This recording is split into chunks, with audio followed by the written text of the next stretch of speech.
What's up guys, Groovy Guitar Dude here with Sweetwater for Guitar Month. Today we're learning Everlong by Foo Fighters. A couple quick notes before we dive in. First, we're going to be focusing on playing this the way that Dave Grohl plays it. So we'll be focusing on the rhythm guitar, not so much the lead. And second, I'm not focusing too much on tone matching today, but if you're interested in the gear that I'm using, this is a Gibson ES335 in Satin Vintage Natural, and I'm playing it through a Fender Blues Junior in tweed. Dave Grohl also plays this using a Gibson ES335, but he usually uses either his signature model or a Trini Lopez model, and he uses a variety of different amps, everywhere from Mesa Boogie to Fender to Vox. All the gear that I'm using, as well as all the gear that Dave Grohl uses, is all available on Sweetwater. We're gonna have links to all the gear that I'm using, as well as the gear that Dave Grohl is known to use, linked down in the description below for you guys to check out. The first thing that you wanna know to play Everlong on guitar is that we're gonna be in drop D tuning. If you're a beginner and you don't know what drop D tuning is, it's easier than it sounds. We're basically gonna have the same thing as standard tuning, but we're gonna lower our low E string one full step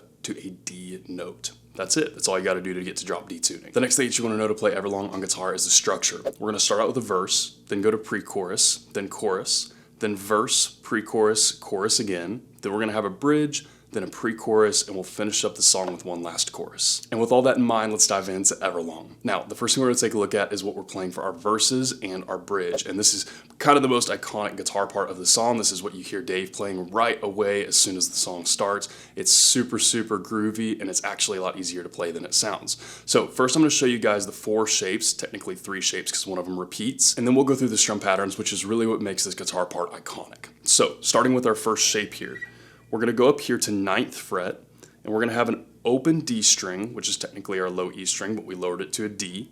And then we're going to have a 9th fret on the A string with our pointer finger, and an 11th fret on the D string with our ring finger. That's your first shape right there. It'll sound like this. From there we move on to our second shape. Our second shape is going to be really similar to this. The only thing that's going to change is that we're going to take our index finger, pointer finger here, we're going to bar the 9th fret of the low E and the A strings, and we're going to keep that 11th fret there on the D string. That's our second shape. The next shape, the third shape, we're actually going to take this exact shape here, but we're going to slide it down here to 5th fret and 7th fret. So 5th fret on the E and A strings, and then 7th fret on the D string. That's your third shape. And then our fourth shape and last shape is really easy because it's actually the same as our second shape. We're going to take this same shape here, slide it back up to the 9th fret and the 11th fret. So 9th on the E and A, 11th on the D string. Same exact shape as our second shape. And that right there, those 4 shapes, technically 3 because 1 repeats, is exactly the progression that we're going to be playing throughout all of our verses and our bridge. That just repeats over and over again. Now, getting into the strum pattern that we're going to be using for each one of those shapes. For most of those shapes, all but one, we're going to be using a total of 16 down strums. So our first shape, our second shape, and our fourth shape, which is the same as the second shape, are all going to have 16 down strums. Now, you'll notice that I left one shape out of there. That shape is going to be the third shape, which is the 5th and 7th shape down here. That is going to have 8 down strums. We're playing that one for a half measure. We're in and out of that one pretty quick. That one will have 8 down strums. All of the other shapes are going to have 16 down strums. So if you're familiar with the song, which I'm sure if you're watching to this point that you are, you'll know that it's not just down strums to achieve that sound that Dave has going in this part. What we have here, what Dave is actually doing to achieve that sound, is he's basically riding the low E string, which is now a D string because we tuned it down, and then every once in a while, he'll strum the 3 strings together. And it kind of sounds like that, so slowed down.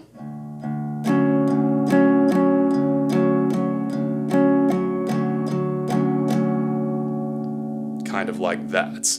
That's kind of what we're doing for strum pattern there. We're going to ride that low E string, technically a D now, and then occasionally we're going to add in that A and D string every few strums. Now, there's a lot of feel to this, and I would recommend practicing along with the original song. That's the way that you're going to actually be able to get that feel down. But I will have posted up here kind of what I'm doing specifically for strum pattern that I thought sounded really, really close to what Dave actually plays. So, breaking that down really quickly, what we have here, again, 16 down strums. What I'm playing here is I'm going down, down, down, down, down, down, down, down, down, down, down, down, down, down, down. So you can hear those emphasis strums. Whenever I say the down and it's a little bit of an emphasized strum, that's when I'm strumming all of those. And then on the less kind of focused ones, I'm kind of just riding that low E string, technically now a D string. So for all of our 16 strum shapes, we're going to be using that strategy right there. Basically that right there. So that's our first shape right there. Second shape, basically the same exact thing. And then we're going to go down to this third shape, which is the shape that we're playing for a half measure or 8 down strums. This will change up just a little bit, but same idea. This is what I'm doing for the strum pattern that I thought sounded really close to what Dave is playing. We've got down, down, down, down, down, down, down, down. Just about like that. And then we slide up here to that last shape, same as the second shape, and we've got 16 down strum pattern. And that right there is going to repeat through all of our verses, and it will repeat through our bridge as well. Now, like I said, that strum pattern right there has a lot of feel to it, so I highly, highly recommend practicing this a lot with the original song to get the feel of what Dave is playing. It's also a lot quicker than it sounds, so when you're playing it, you're really jamming on it. So again, practice along with the song. That'll be the best way for you to actually get the feel of that strum pattern down, but hopefully that gives you a good place to start. So with all that in mind, guys, a couple times through that verse and bridge progression and strum pattern will look about like this without me talking.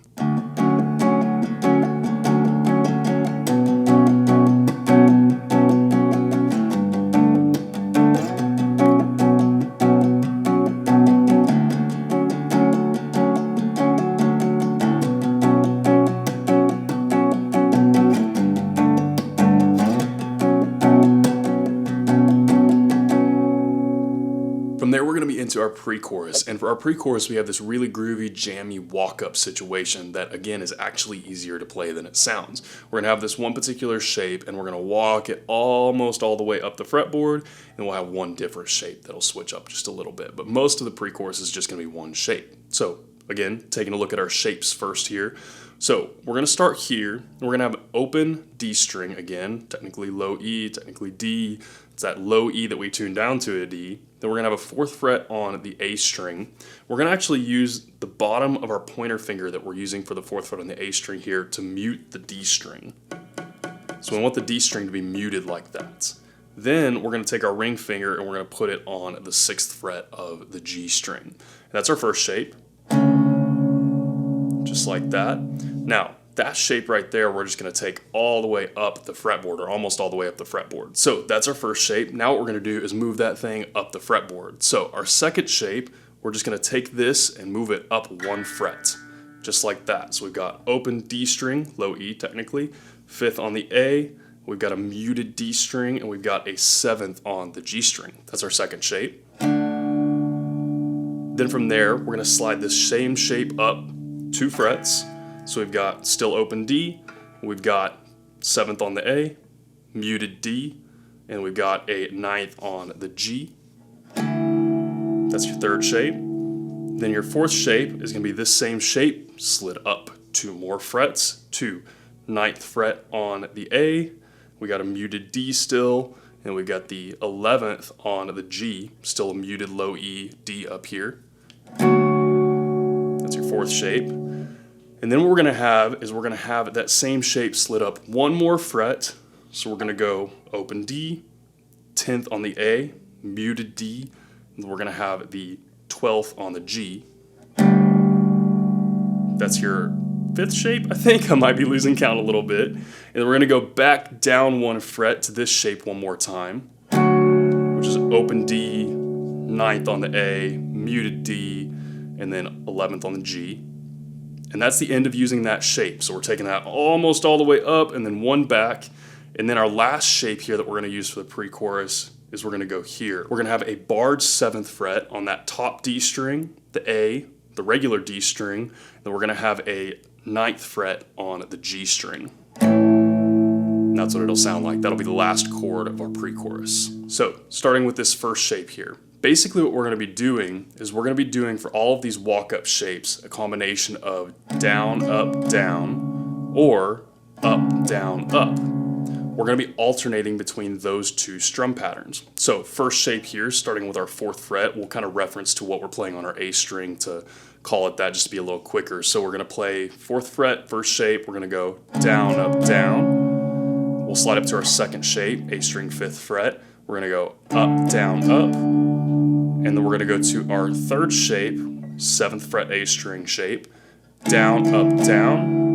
Then we're going to go up 2 frets to our 4th shape. That's going to be our 9th fret on the A string, up, down, up. And then here's where it switches up just a little bit. We're going to go up to that 10th fret on the A string shape. We're just going to do down, up, and then very quickly back to that 9th fret on the A shape, down, up. And then we'll go on to that last shape where it changes, where we've got 7th fret, 7th fret, 7th fret, and 9th fret. We're going to go down, up, down, down, up, down. Just about like that. And that right there is your progression and your strum patterns that we'll be using for pre-chorus. Now again, this is totally a feel thing. I would recommend practicing this along with the song and kind of jamming around and getting the feel of it and seeing what you think feels and sounds best, but that's about what I'm playing right there. And a quick note about that, when we're playing this for the pre-choruses, what we're gonna do is we're gonna play through this whole thing 2 times, and then we're going to play through it one more time, but instead of going to that last shape here, the 7, 7, 7, 9, we're not going to play that, and we're going to go straight into the chorus, which we'll get into in just a minute. So with all that in mind, guys, one time all the way through the pre-chorus as it's played in the song will look about like this without me talking.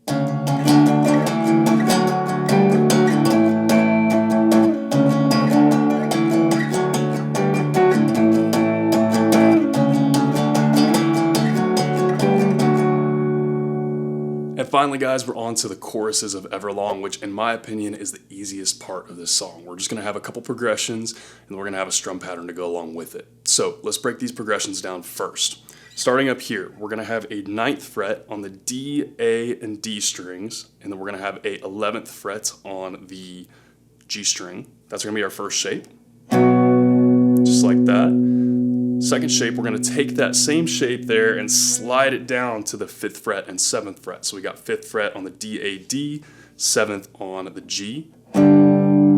That's your second shape. And then for our third shape, we can leave that ring finger right there on the 7th fret of the G. We're going to have an open low D. We're going to have a 5th on the A, and we're going to have a 4th on the D. That's your third shape, and we're going to play that third shape for 2 measures. Then we're going to repeat that whole progression 2 times total, so 1 extra time than we played it, 2 times total. Then what we're going to do is we're going to play this progression. It's going to be pretty similar, but we're going to add a little bit to it.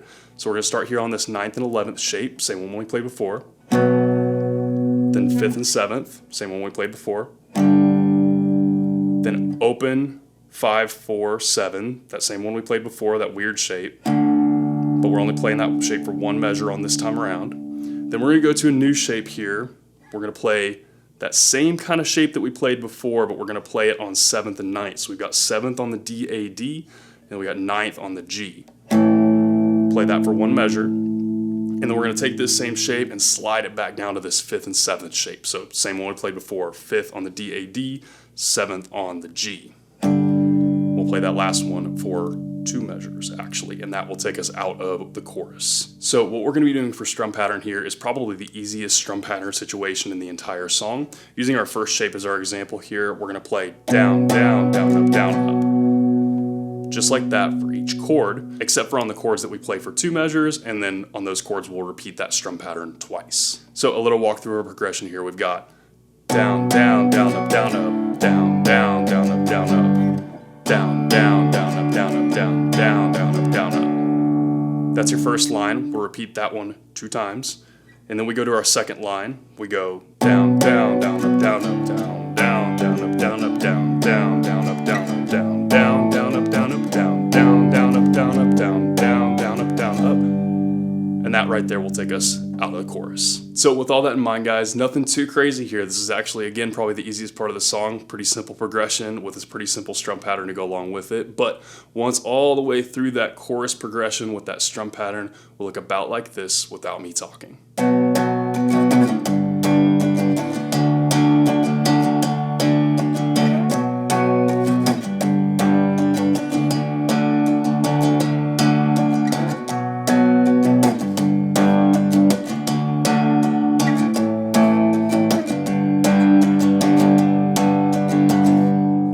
each need to know to play Everlong on guitar. If this video helped you out, don't forget to like this video and subscribe to the Sweetwater channel. And if you like this video a lot, you can check out my channel, the Groovy Guitar Dude. I have about 1,000 other guitar lessons like this one. I usually post another 2 to 3 every single week. And one quick shout out to the Foo Fighters family, friends, and fans while we're mourning the loss of Taylor Hawkins. I feel honored to teach this song in times like these. Guys, I had a lot of fun learning this song. I hope you guys have a lot of fun learning it as well, and I hope you have a wonderful day. I'll see y'all soon.